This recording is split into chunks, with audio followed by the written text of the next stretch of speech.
और एंजियोप्लास्टी होने के 1 घंटे के बाद एसएमएस मेडिकल कॉलेज के प्रिंसिपल डॉक्टर सुधीर भंडारी ने मेडिकल बुलेटिन जारी किया। तो वहीं इंडिया न्यूज संवाददाता दिनेश डांगी ने डॉक्टर सुधीर भंडारी से एक्सक्लूसिव बातचीत की।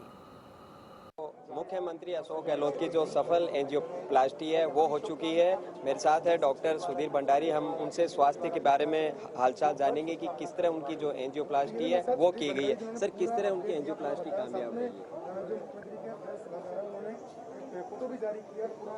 सीएम साहब का 1-2 दिन से थोड़े से चेस्ट में भारीपन था, लेकिन उनको सीवियर सर्वाइकल स्पॉन्डिलाइटिस है और हाथ में भी दर्द था। तो सारे लक्षण स्पॉन्डिलाइटिस के और रेडिकुलोपैथी के लग रहे थे। न्यूरोफिजिशियन और ऑर्थोपेडिशियन ने भी देखा था, बट जिस तरह उनका थोड़ा चेस्ट में डिस्कम्फर्ट था, रिपीटेड ईसीजीज उनके नॉर्मल आ रहे थे, बट चूंकि वो पोस्ट कोविड फेज में थे तो हम लोग केयरफुल रहना चाहते थे और हमने उनको रिक्वेस्ट किया कि सर हम आपका कार्डियक वर्कअप कराना चाहेंगे।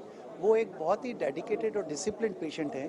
उन्होंने हमको ये कहा कि आपको जो करना है करिए, बट उन्होंने एक रिक्वेस्ट किया कि मेरा कॉमन मैन की तरह Rajasthan government health services scheme जो है उसके तहत एसएमएस में ट्रीटमेंट कराइए।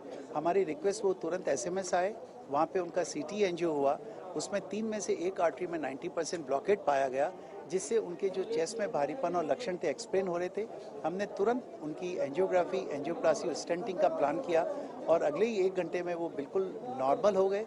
उनके बहुत सक्सेसफुल रिजल्ट निकले एंजियोप्लास्टी के। स्टेंट बहुत अच्छा काम कर रहा है और उनको अब किसी तरह का कोई लक्षण नहीं है। सिर्फ अगले कुछ घंटों में स्वास्थ्य लाभ करके वो घर चले जाएंगे। सर, एक मैसेज भी दिया और ट्विटर पर भी उन्होंने शेयर किया कि मैं एसएमएस में मेरी एंजियोप्लास्टी करा रहा हूँ, एक सरकारी अस्पताल का। बहुत उसका बड़ा मैसेज। मैं इतना ही कहना चाहूँगा कि एसएमएस भले ही गवर्नमेंट को वो कंट्री का सबसे बढ़िया, सबसे वेल इक्विप्ड और बेटर इंफ्रास्ट्रक्चर और टैलेंटेड फैकल्टी है और यहाँ पे आपको हज़ारों लोग प्रतिदिन आते हैं। वो यहाँ के फेथ, इंफ्रास्ट्रक्चर और टैलेंट के कारण आते हैं और एज सीएम साहब को जो यहाँ के डॉक्टर्स में फेथ है, यहाँ के इंफ्रास्ट्रक्चर में फेथ है, प्रोबेबली हम लोगों को बहुत खुशी है। हम लोग ऑनर्ड और गौरवान्वित फील करते हैं कि सीएम साहब ने अपने ट्रीटमेंट, अपनी एंजियोग्राफी, अपने स्टेंटिंग के लिए हमको चुना, एसएमएस को चुना और वो पूर्ण रूप से स्वस्थ है।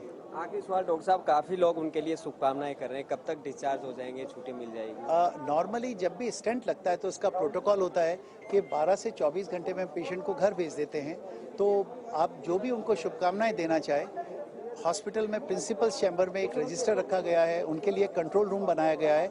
वहाँ जाके आप अपना मैसेज, शुभकामना रजिस्टर में लिख सकते हैं और वो उन तक पहुँचा दी जाएगी और अगले 12 से 24 घंटे में सीएम साहब घर चले जाएंगे। बिल्कुल, ये थे डॉक्टर सुधीर भंडारी। उन्होंने सिलसिलेवार जो मुख्यमंत्री अशोक गहलोत है, किस तरह उनको दर्द की शिकायत हुई, किस तरह फिर उनकी एंजियोप्लास्टी हुई और अगले 12 से 24 घंटे में डिस्चार्ज कर दिया जाएगा, जो एक एंजियोप्लास्टी का प्रोटोकॉल होता है। लेकिन उनका स्वास्थ्य एकदम बेहतर है और अभी वो स्वास्थ्य लाभ ले रहे हैं। हालांकि अभी किसी से वो मुलाकात नहीं कर रहे हैं। कोई भी अगर उनसे मुलाकात करने आ रहे हैं तो बगल में ही एक कमरे में एक रजिस्टर रखा गया है जिसमें अपना वो शुभकामना संदेश लिख सकते हैं। तो 24 घंटे बाद उन्हें अस्पताल से डिस्चार्ज कर दिया जाएगा। कैमरा पर्सन नरेंद्र शर्मा के साथ।